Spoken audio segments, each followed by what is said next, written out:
Audio Jungle.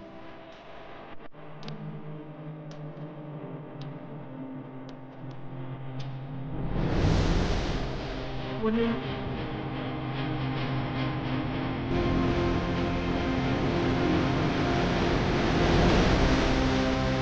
Audio Jungle.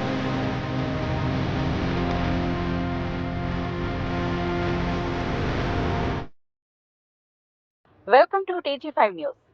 ఇక వార్త వివరాల్లోకి వెళ్తే కూటమి ప్రభుత్వం సోషల్ మీడియా కార్యకర్తలపై విరుచుకుపడుతోందని విమర్శలు వెల్లువెత్తుతున్నాయి. సూపర్ 6 అమలు కాకపోవడంపై ప్రజలు ప్రశ్నిస్తే వాటిని తట్టుకోలేక కేసులు పెట్టి జైల్లో వేస్తున్నారని ఆరోపణలు ఉన్నాయి. ఒక్కో యాక్టివిస్టుపై 20 నుంచి 30 కేసులు నమోదు చేసి చట్టాలను, కోర్టు తీర్పులను లెక్క చేయకుండానే వేధింపులకు గురి చేస్తున్నట్లు తెలుస్తోంది. ప్రభుత్వ వైఫల్యాలను ఎత్తి చూపుతున్నందుకు సోషల్ మీడియాపై కఠిన చట్టాలను తీసుకురావడానికి ప్రయత్నాలు జరుగుతున్నాయి. ప్రజాస్వామ్యంలో విమర్శలకు చోటు ఉండాలి, కానీ కూటమి ప్రభుత్వం నియంతృత్వ ధోరణి అవలంబిస్తోందని ప్రతిపక్షాలు మండిపడుతున్నాయి. అసలు ఈ కూటమి ప్రభుత్వం అధికారంలోకి వచ్చినప్పుడే ప్రజా వ్యతిరేకతను, అదేవిధంగా వాళ్ళు రాష్ట్ర వ్యాప్తంగా వైఎస్ఆర్సీపీ శ్రేణులపై దాడులు జరిపిన నేపథ్యంలో సోషల్ మీడియా ప్రశ్నించినందుకు రాష్ట్ర వ్యాప్తంగా అరెస్టులు చేసి ఒక్కొక్కరిపైన 20 కేసులు 30 కేసులు పెట్టి ఈ రాష్ట్రమంతా తిప్పిన పరిస్థితి.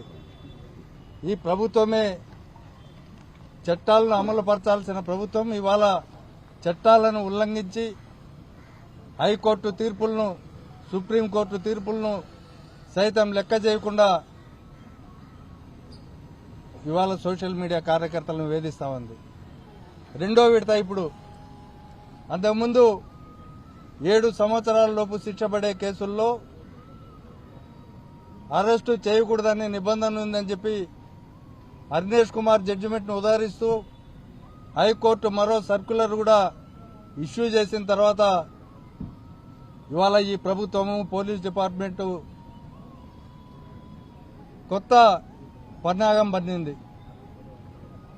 పన్ని దానిలలో సోషల్ మీడియా కేసులు పెడితే వీళ్ళు వెంటనే బయటకు వచ్చేస్తున్నారు.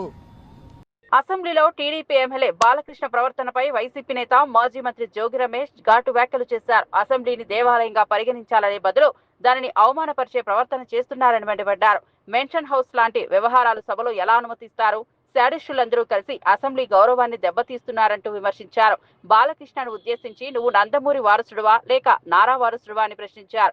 ఈ వ్యాఖ్యలతో సభలో ఉద్రిక్తత నెలకొంది. శాడిస్టులందరూ కూడా ఒకచోట చేరి ఆ అసెంబ్లీని, దేవాలయం లాంటి అసెంబ్లీని భ్రష్టు పట్టిస్తున్న పరిస్థితులు. నిజంగా బాలకృష్ణ నందమూరి వారసుడా, నారా వారసుడా? నందమూరి వారసుడైతే నందమూరి తారక రామారావు, ఎన్టీ రామారావు గారు పెట్టిన పార్టీ తెలుగుదేశం పార్టీ. తెలుగుదేశం పార్టీకి అధ్యక్షుడవుతాడు. తెలుగుదేశం పార్టీకి అధ్యక్షుడు ఎవరు? నారా చంద్రబాబు నాయుడు. నారా చంద్రబాబు నాయుడు అధ్యక్షుడైతే నందమూరి బాలకృష్ణ ఎన్టీ రామారావు గారికి వారసుడా? నందమూరి బాలకృష్ణ కాదు, నారా బాలకృష్ణ. నందమూరి బాలకృష్ణ ఎప్పుడూ చంద్రబాబు నాయుడికి సంకనాకాడు, తొత్తుగా మారిపోయాడు, చేరిపోయాడు. కాబట్టి నందమూరి బాలకృష్ణ కాదు, నారా బాలకృష్ణ అని చెప్పేసి ఇక్కడి నుంచి చెప్పాను. బ్రీత్ ఎనాలజీ పెట్టించు బాసు, బ్రీత్ ఎనాలజీ పెట్టించాలిగా. అసెంబ్లీకి పెట్ట తప్పదు కదా. ఇప్పుడు దాకా ఆ పరిస్థితి లేదు, ఇప్పుడు తప్పదు, పెట్టాల్సిందే. ఏం చేస్తాం మరి, మన కర్మ. ఫస్ట్ టైం ఇది, ఇటువంటి వాళ్ళు రావటం, ఇట్లా చాలా. దీని గురించి విపులంగా చెప్తాలే. మరి కిక్క ఆగ్రహం అడగాలి కదా పోయినా. టీపీసీసీ అధ్యక్షుడు మహేష్ కుమార్ గౌడ్ మాట్లాడుతూ కేంద్ర ప్రభుత్వం తెలంగాణ అభివృద్ధిని అడ్డుకుంటోందని తీవ్ర విమర్శలు చేశారు. బీసీలకు 42% రిజర్వేషన్లు ఇస్తామని చెబితే బీజేపీ ఎమ్మెల్యేలు మద్దతు ఇస్తున్నారని, కానీ కేంద్ర మంత్రులు ఆటంకం కలిగిస్తున్నారని ఆరోపించారు. కేంద్ర మంత్రి కిషన్ రెడ్డి తెలంగాణకు తెచ్చిన ప్రాజెక్టులు ఏవో చెప్పాలని ప్రశ్నించారు. రాజకీయాలకు అతీతంగా రాష్ట్ర అభివృద్ధి కోసం కృషి చేయాలని ఆయన పిలుపునిచ్చారు. అభివృద్ధి సంక్షేమ ఫలాలు ఇవ్వడంలో భాగం కావాల్సినటువంటి కేంద్ర మంత్రులు, కేంద్ర ప్రభుత్వం ఆటంకాలు సృష్టిస్తూ అభివృద్ధిని అడ్డుకుంటా ఉన్నాయి. కిషన్ రెడ్డి గారు గుజరాత్లో సాబర్మతి రివర్ని సుందరీకరణ చేస్తే అభ్యంతరం లేదు, కానీ మన మూసీ రివర్ని సుందరీకరణ చేస్తే అడ్డుకున్నారు. అది అందరికీ తెలిసిన విషయం. ఇలా 42% రిజర్వేషన్ ఇస్తే కూడా రాష్ట్రంలో ఓటేసినటువంటి బీజేపీ శాసనసభ్యులు అక్కడ ఓటేస్తారు. కేంద్రానికి వచ్చేసరికి కిషన్ రెడ్డి గారు, బండి సంజయ్లు దాన్ని అడ్డుకుంటారు.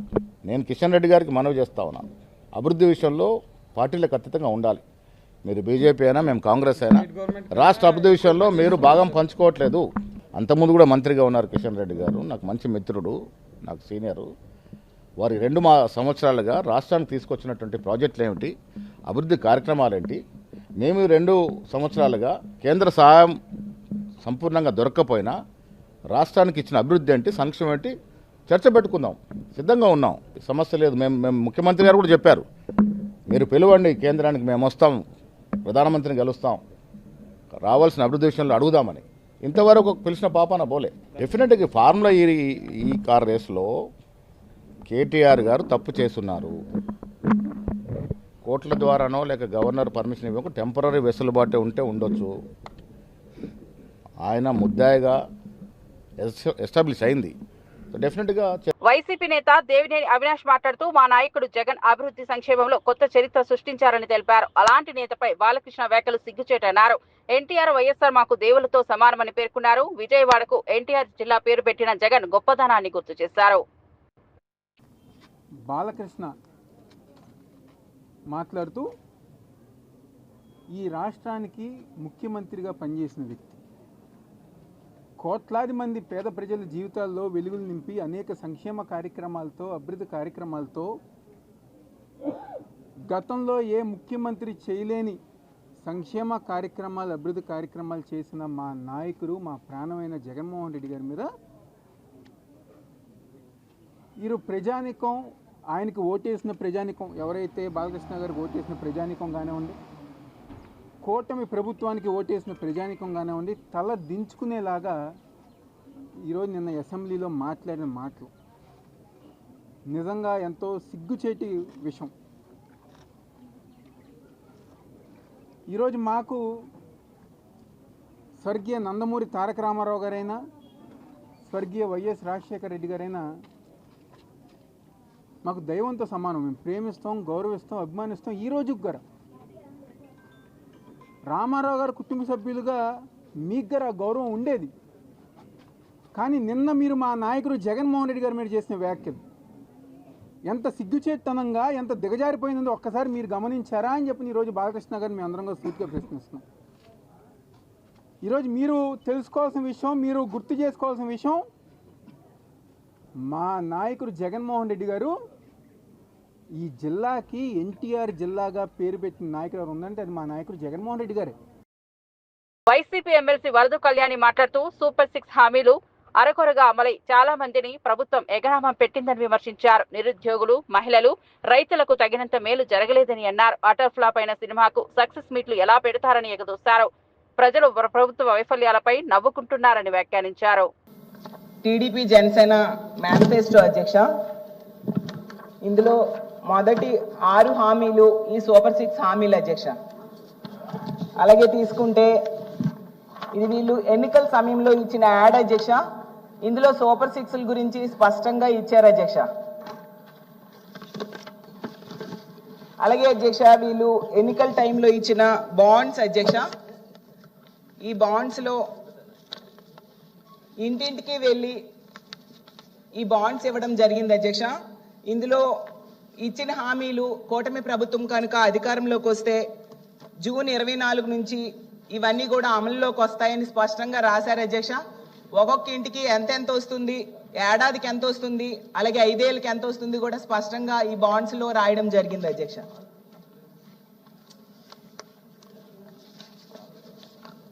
ఈ హామీల్లో ముఖ్యంగా రైతులకి, మహిళలకి, యువతకి, నిరుద్యోగులకి ఈ సూపర్ 6 హామీలు ఇవ్వడం జరిగింది అధ్యక్ష. వీళ్ళందరూ కూడా నమ్మి ఓట్లు వేయడం వల్ల 164 సీట్లు వచ్చాయి అధ్యక్ష. ఇది ఎన్నికలకు ముందు జరిగింది అధ్యక్ష. ఇప్పుడు ఎన్నికలు అయిపోయాక 15 నెలల తర్వాత అనంతపురంలో ఒక పెద్ద సభ పెట్టి పెద్ద ఎత్తున సంబరాలు చేశారు అధ్యక్ష. దానికి సూపర్ 6 సూపర్ హిట్ అని పేరు పెట్టడం జరిగింది అధ్యక్ష. దాన్ని చూసి ఈ రాష్ట్ర ప్రజలు ఎవరికీ అర్థం కాలేదు అధ్యక్ష. అసలు సూపర్ 6 సూపర్ హిటా సూపర్ ఫ్లాపా అర్థం కాని పరిస్థితుల్లో అందరూ ఆశ్చర్యపోయారు అధ్యక్ష. ఎందుకంటే ప్రతి నిరుద్యోగికి 3,000 చొప్పున 45,000 నిరుద్యోగ భృతి ఎగనామా పెట్టడం సూపర్ హిటా సూపర్ ఫ్లాపా అధ్యక్ష. అలాగే 2 కోట్ల మంది మహిళలకు 22,500 ఎగనామం పెట్టడం హిట్టా ఫ్లాపా అధ్యక్ష. బీఆర్ఎస్ వర్కింగ్ ప్రెసిడెంట్ కేటీఆర్ మాట్లాడుతూ తెలంగాణ ముఖ్యమంత్రి రేవంత్ రెడ్డి నియంతలా వ్యవహరిస్తున్నారని మండిపడ్డారు. ఎక్కడైనా పరిశ్రమలు పెట్టినా చిన్న గ్యాంగులు మాత్రమే భయపెట్టేవని, కానీ ఇప్పుడు స్వయంగా సీఎం బెదిరిస్తున్నారని అన్నారు. ఎల్ఎన్టీ సిఎఫ్ఓ ఫ్రీ బస్ కారణంగా మెట్రో నష్టపోతోందని చెప్పగానే జైల్లో వేయమని ఆదేశించడం ప్రజాస్వామ్యానికి విరుద్ధమని విమర్శించారు. ఉత్తర కొరియా లాంటి పాలన జరుగుతుందని ఎద్దేవా చేశారు. వాళ్ళు బెదిరిస్తుంటారు, మా దగ్గర పెడతావు అట్లా ఇట్లా అని. తెలంగాణలో ఇప్పుడు ఎట్లయిపోయిందంటే స్వయంగా ముఖ్యమంత్రి బెదిరించే కాడికి వచ్చింది. గలీజ్ అంటే పరిస్థితి. డైరెక్ట్గా నిస్సిగ్గుగా, మళ్ళీ భయం కూడా లేదు, సిగ్గుపడు కూడా లేదు, నిస్సిగ్గుగా ఎల్ఎన్టీ సిఎఫ్ఓని తీసుకుపోయి జైలు వేయమని చెప్పిన నేను. శంకర్ రామన్ అనే ఒక సిఎఫ్ఓ గారు ఎల్ఎన్టీ ఏమన్నాడు ఆయన? పాపం ఫ్రీ బస్సు పెట్టినరు, కానీ మాకు వచ్చే నష్టాల గురించి ఆలోచన చేయలేదు. మాది పీపీపీలో ఉన్నది. పీపీపీ అంటే పబ్లిక్ ప్రైవేట్ పార్ట్నర్షిప్. మేము పెట్టుబడి పెట్టినాం ఇలా. మరి హైదరాబాద్లో ఫ్రీ బస్ పెడితే మాకు కొంత నష్టం వస్తుంది కదా, మరి మామూలం కూడా చూసుకోవాలి కదా అన్నట్టు ఏదో అన్నాడు ఆయన. ఏమైనా జైలు వేయండి, వాడిని జైలు వేయండి అంటే ఏది నువ్వేమైనా నియంతవా, నువ్వు ఇడీ అమీన్వా, లేకపోతే నువ్వేమన్నా ఆయన నార్త్ కొరియాలో ఉంటాడు ఒక ఆయన పొట్టి ఆయన పేరుందా కిమ్ గాయనవా, ఎవరు పోయి నువ్వు అసలు ఎవరు పడితే వాళ్ళని జైలు వేస్తావా నువ్వు? ఇంత అన్యాయం, ఇంత అరాచకం ఎట్లా కనబడుతుంది నీకు అర్థం కాదు. అంతంత పెద్ద పెద్ద సంస్థలు ఊకుంటాయి అనుకుంటున్నావా? వాళ్ళకేం వేరే మార్గాలు లేవా? అంటే నీ ఇష్టం ఉన్నట్టు మాట్లాడతా, నీ అహంకారపూరితంగా ఎవరిని పడితే వాళ్ళని జైలు వేస్తా, ఇంత అన్యాయమా? ఇంకొక దారుణమైన మాట ఏంటంటే, నేను చేసిన పథకాన్ని తప్పు పడతావా గంతోళ్ళ మీరు అన్నట్టు జైలు వేస్తా అంటే మీ తప్పులు ఎత్తి చూపుతీగా జైలు వేసేస్తారా మీరు? ఇంత అరాచకమా? సమస్యను సామరస్యంగా ముఖ్యమంత్రి అంటే ఆయన పరిష్కరించాలి. వార్నింగ్లు ఇచ్చుడు, డాగేసుడు, కచ్చా డాగులేసుడు, ఉంటావా పోతావా అని ఇంకా బెదిరించాడు. ఇంకో పేపర్లో చూపెడతానండి మీకు కావాలంటే. ఓ స్పీచ్లో చెప్తున్నాడు ముఖ్యమంత్రి. ఎల్ఎన్టీకి కేసీఆర్ అంటే కేటీఆర్ అంటే ఇష్టం ఉండొచ్చు, కానీ ఇప్పుడు ముఖ్యమంత్రి రేవంత్ రెడ్డి యాద పెట్టుకోండి అంటే ఇక ఓపెన్ దాదాగిరి. వాళ్ళేమైనా మా చుట్టాలా, వాళ్ళకేమైనా మాకు వ్యాపార భాగస్వామ్యం ఉందా? ఎల్ఎన్టీకి నేను కేసీఆర్ గారు ఎందుకు ఇష్టం ఉంటామండి నాకు అర్థం కాదు. ఆయన తిక్కలోడు కానీ వాళ్ళ మీద డాగేసుడు. మాజీ మంత్రి పేర్ని నాని మాట్లాడుతూ అఖండ సినిమా సమయంలో బాలకృష్ణ స్వయంగా తనకు ఫోన్ చేసి జగన్ అపాయింట్మెంట్ కోరానని వెల్లడించారు. నిర్మాత టికెట్ రేట్ల పెంపు విషయంలో సహకరించాలని అడిగారని, జగన్ కూడా వాళ్లకు కావాల్సింది చేయండి అని అనుమతి ఇచ్చారని చెప్పారు. బాలకృష్ణ ఇప్పుడు అసత్యాలు చెబుతున్నారని విమర్శించారు. నన్ను అడిగావు బాలకృష్ణ, నన్ను అడిగావు ఫోన్ చేసి, జగన్మోహన్ రెడ్డి గారితో అపాయింట్మెంట్ ఇచ్చు నేను వచ్చి కలుస్తానని చెప్పాను అఖండ సినిమా కోసం. మిరియాల రవీందర్ రెడ్డి ఆయన ఎవరో ఉన్నాడు, నా దగ్గరికి వచ్చాడు. నన్ను అడిగి 10 మందితో మాట్లాడించి అపాయింట్మెంట్ తీసుకుని నా దగ్గరికి వచ్చాడు. సార్ మా హీరో గారు మాట్లాడుతా అంటున్నారు, కొద్దిగా మాట్లాడండి సార్ అన్నాడు. మీకు అభ్యంతరం అన్న? నాకే అభ్యంతరం లేదు, మాట్లాడండి, నేను మంత్రిని, మాట్లాడాలి, బాధ్యత, మాట్లాడించండి అని మాట్లాడావు. జగన్మోహన్ రెడ్డి గారు ఎట్టా ప్రవర్తించాడు? నేను వెళ్ళి అడిగితే, సార్ బాలకృష్ణ ఫోన్ చేశాడు సార్, వస్తాడంటే మిమ్మల్ని కలుస్తా అంటే కొద్దిగా అపాయింట్మెంట్ ఇవ్వండి అని అడిగాను. ఏ బాలకృష్ణ? చంద్రబాబు నాయుడు బామ్మర్ది. అవునండి, ఆయన బామ్మర్ది. మన దగ్గరికి ఎందుకు, ఏం పని ఏంటి అంటాను. అఖండ సినిమాకి లీనియంట్గా ఉండాలంట. వాళ్ళు బ్లాక్లో అమ్ముకుంటారు టికెట్లు, ఎక్కువ షోలు వేసుకుంటారు, బాగా సినిమాకి ఎక్కువ ఖర్చు అయిందంట. మామూలుగా బడ్జెట్ 45 కోట్లు ఎంతో అనుకుంటే అది ఆ డైరెక్టర్ వల్ల అంటే ఎక్కువగా అమ్మారని చెప్పని రేట్లు ఎక్కువగా అమ్మారంట. ఎక్కువగా అమ్మటం వల్ల దాన్ని 70 కోట్లకు తీశారంట. కాబట్టి అమ్మపోతే సినిమా బాగా తీసాం, బాగా వచ్చింది, మంచి సినిమా తీశాను, కాబట్టి చూడండి పొమ్మని అడుగుతున్నాడండి. సరే ఏదో మాట్లాడేది సరే, వాళ్ళకి ఏమైనా సాయం కావాలంటే చేసి పెట్టని చెప్పారు. అంత హుందాగా ప్రవర్తించినటువంటి జగన్మోహన్ రెడ్డి గారి గురించి మాట్లాడే భాష.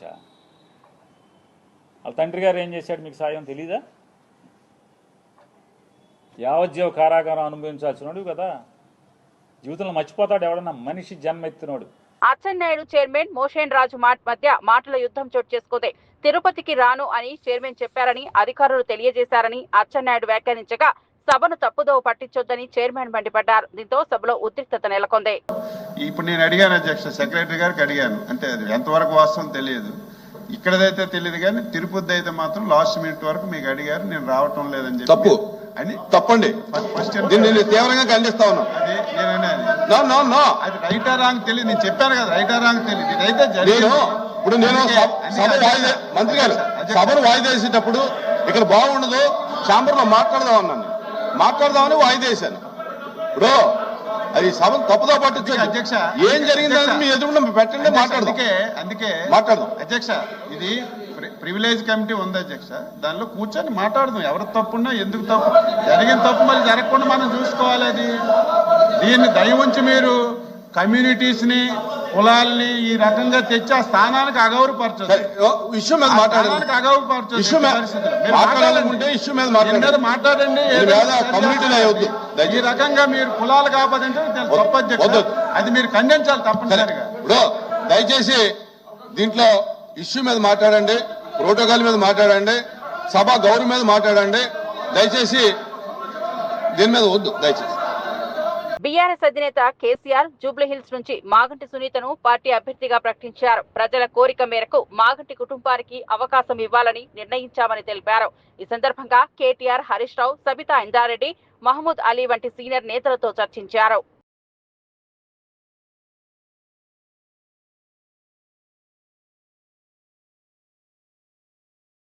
మునుగోడు ఎమ్మెల్యే రాజగోపాల్ రెడ్డి భూ నిర్వాసితులను కలిసి వారి సమస్యలు విన్నారు. భూమికి భూమి ఇవ్వాలని తమ నినాదమని బాధితులు తెలియజేశారు. భూ నిర్వాసితులకు న్యాయం కోసం తాను ప్రధానమంత్రి వరకు వెళ్లి కొట్లాడతానని హామీ ఇచ్చారు. ముఖ్యమంత్రితో సమావేశమై సమస్య పరిష్కారానికి కృషి చేస్తానని భరోసా ఇచ్చారు. 50 కిలోమీటర్లు తీసుకుంటారా, 60 కిలోమీటర్లు తీసుకుంటారా, 70 కిలోమీటర్లు తీసుకుంటారా, ఎంత తీసుకుంటారో ఈ యొక్క రాష్ట్రానికి అభివృద్ధి కావాలనుకున్నప్పుడు దానితో పాటు ఇక్కడ ఉన్నటువంటి రైతులు సరే ఈ రోజు అలాంటి మన దానికి మన ఊళ్ళకి పోవచ్చు, మేము వచ్చిన దానికి ఒక దానికి పోవచ్చు, ఒక దానికి పోకపోవచ్చు. కానీ 3 కోట్లు ఉందనుకోవడానికి 2 రెట్లు పెంచి 8. ఏ రాష్ట్ర ప్రభుత్వం కానీ ఏ రాజకీయ నాయకుడు కానీ వాళ్ళ ఇళ్లకి వెళ్ళేది ఇచ్చేది కాదు. దయచేసి ఈ యొక్క రాష్ట్ర ప్రభుత్వాన్ని గుర్తించుకొని ఈ విధంగా రాష్ట్ర ముఖ్యమంత్రి కానీ అదేవిధంగా ప్రియాంక గాంధీ గారు కానీ వీళ్ళందరూ కూడా ఈ యొక్క త్రిపురాల మీద మాట్లాడడం జరిగింది. ఏయూ విద్యార్థి మరణంపై ఆందోళన వ్యక్తం చేసిన మంత్రి నారా లోకేష్ విద్యార్థుల భద్రతపై ప్రభుత్వం పూర్తి బాధ్యత వహిస్తోందని తెలిపారు. కావాలని కొందరు యూనియన్లు తరగతులు అడ్డుకుంటున్నారని ఆరోపించారు. తప్పులు జరిగితే సరిదిద్దుకోవడానికి సిద్ధమని అంబులెన్స్ హాస్పిటల్ తీసుకెళ్ళినా ఆ పిల్లడు మనం కాపాడలేకపోయాం. కానీ దాని వెనకాల ఏదో ఉందని కావాలని కొన్ని స్టూడెంట్ యూనియన్స్ అక్కడ పాఠాలు జరగకుండా ఇబ్బంది పెడతాం. చాలా చాలా బాధాకరం అధ్యక్ష. ప్రభుత్వం వినేదానికి సిద్ధంగా ఉంది. తప్పు జరిగితే సరిదిద్దుకునేదానికి కూడా మేము సిద్ధంగా ఉన్నాం.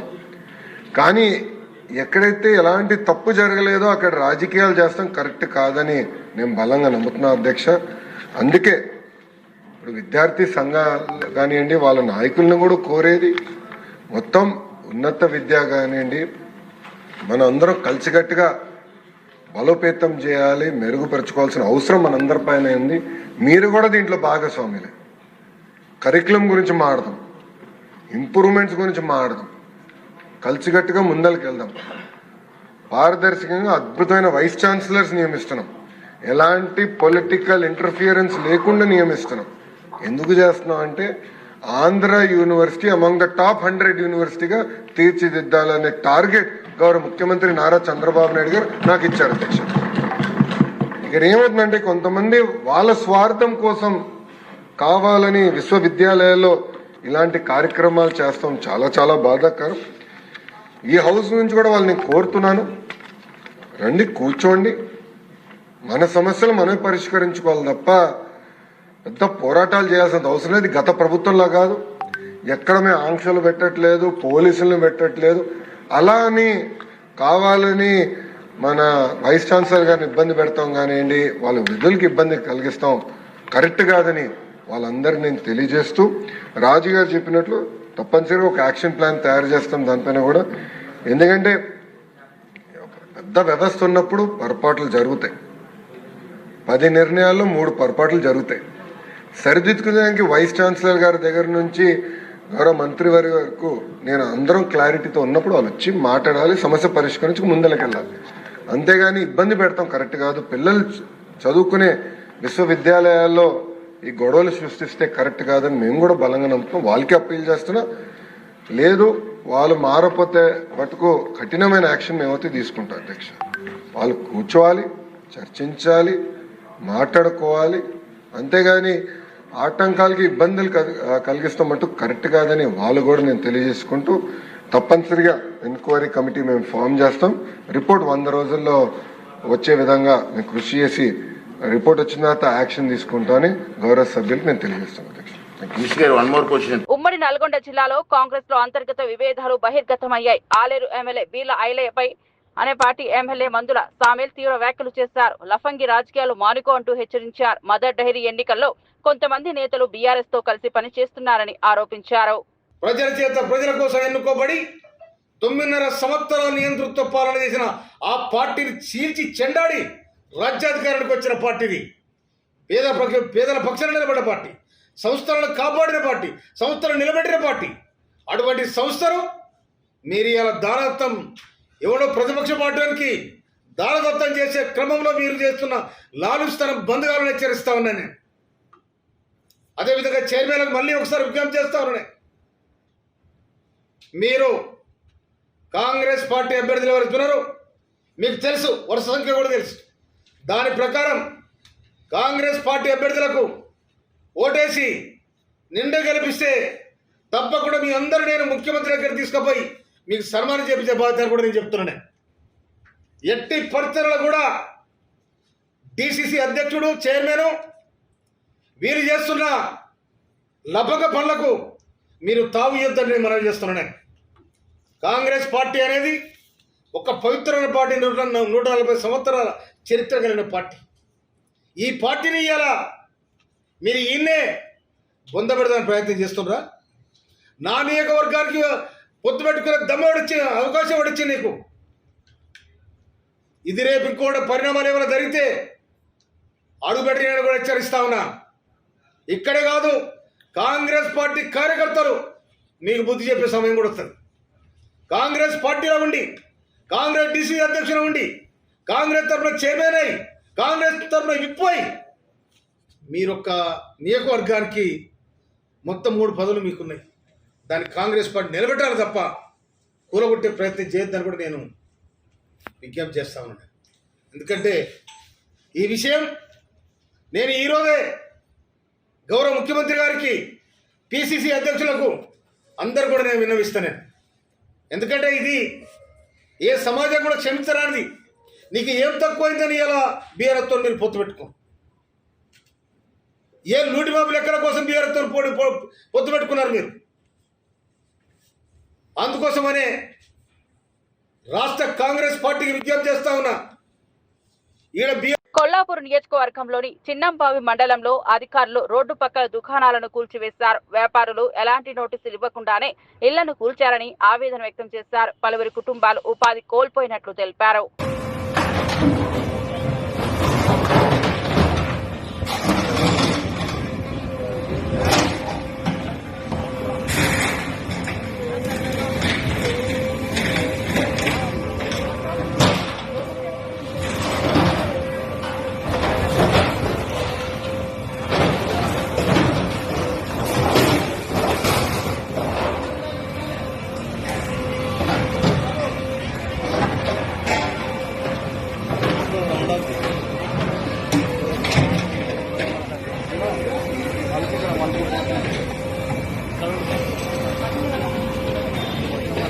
ఎమ్మెల్యే రాజగోపాల్ రెడ్డి పరిమితికి మించి ప్రయాణికులను ఎక్కించిన ఆటోను ఆపి డ్రైవర్ను మందలించారు. చిన్న పిల్లలు, మహిళల ప్రాణాలు ప్రమాదంలో పడేలా ఇలా చేయవద్దని హెచ్చరించారు.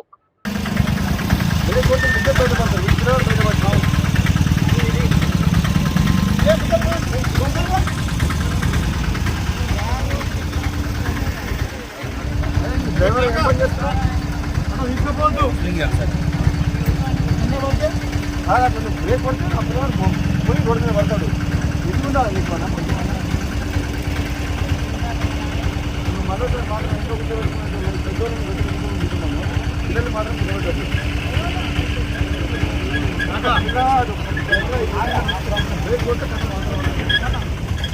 అర్థమే కదా, పోవడం కాదు. ఇవి బులెటిన్ విశేషాలు. చూస్తూనే ఉండండి TG5 న్యూస్.